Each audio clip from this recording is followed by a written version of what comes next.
You're listening to the Multifamily Market Watch for Washington State. Apartment owners who need to know, trust HFO, the leading source for multifamily industry news around the state, from Puget Sound to the Tri-Cities. Welcome back to HFO's Multifamily Market Watch update for Washington State. I'm your host, HFO broker Aaron Kirk Douglas. Here's some recent news you may have missed since our last update. U.S. apartment rents fell for a second straight month. Seattle voters tell pollsters they want more housing.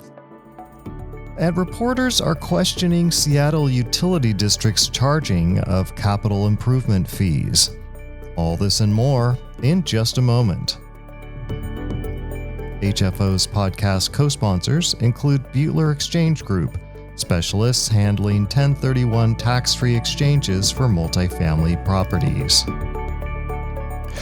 RealPage Analytics rental housing economist Jay Parsons reports that U.S. apartment rents fell for a second straight month, decreasing 0.56% month over month in October, the third deepest monthly rent cut in more than 12 years.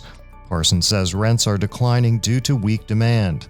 As a result, he forecasts that net apartment absorption in the calendar year 22 will fall into negative territory. Closer to home, Rent.com reports rents in Tacoma were down or stabilizing, dropping 1.7% month over month, and Seattle rents were down a reported 2.6%, with a year-to-date increase overall of just 0.7%. The Urbanist is out with new reporting on the Seattle region's extensive blanket of exclusionary zoning. Its report is based on maps from the Urban Land Institute that show the scale of allowed new housing construction within a half mile of transit corridors. Cities including Lake Forest Park, Newcastle, Normandy Park, and Mercer Island dedicate more than 95% of their residential land overall exclusively to single-family homes. Seattle and Bellevue reserve more than 70% of residential land for single-family homes, and the complete ULI report is slated for release in January. One advance excerpt from that report states that if the single-family zones allowed multifamily housing, the region could add up to 120,000 more units. The Seattle Metro Chamber of Commerce released its twice-annual index poll of Seattle voters. It found that 65% of voters supported new housing, even if it meant replacing single-family homes in their own neighborhoods. The support was an increase of 4 points from 6 months earlier. The poll was conducted by EMC Research. EMC said the results were unusual compared to most cities in that it supported more housing even when the question asked about adding housing in the respondent's neighborhood. The Urbanist published a report by a professional engineer alleging that Seattle Public Utilities is overcharging developers for capital improvement fees. The report states that the burdens on new housing are costly and unsubstantiated. This report cites a 160-unit mixed-use affordable housing project that was nearly derailed by an SPU mandate to pay $1 million to install a water main. After being contacted for comment by the article's author, the utility removed its requirement to install that water main upgrade. The entire story can be found on theurbanist.org. Seattle Mayor Bruce Harrell ended the city's COVID emergency proclamation as of October 31st.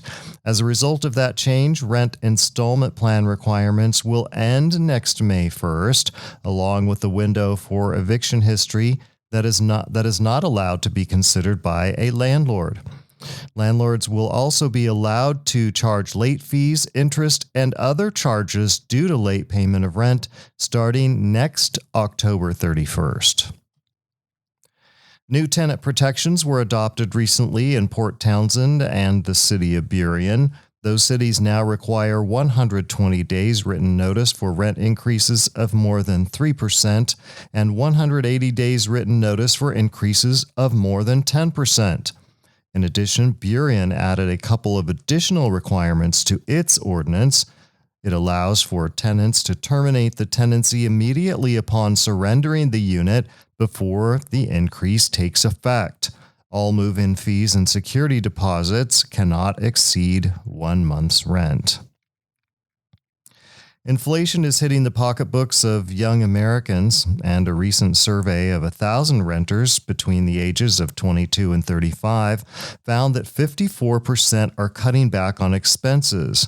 Nearly 49% are looking for a new job or additional work, 34% are looking for a new place to rent or live, 30% are cutting back on travel or taking money out of savings, 22% are cutting back on groceries, 17% are using credit cards to pay rent, 13% are relying on friends or family for help, and 12% are getting or adding a roommate.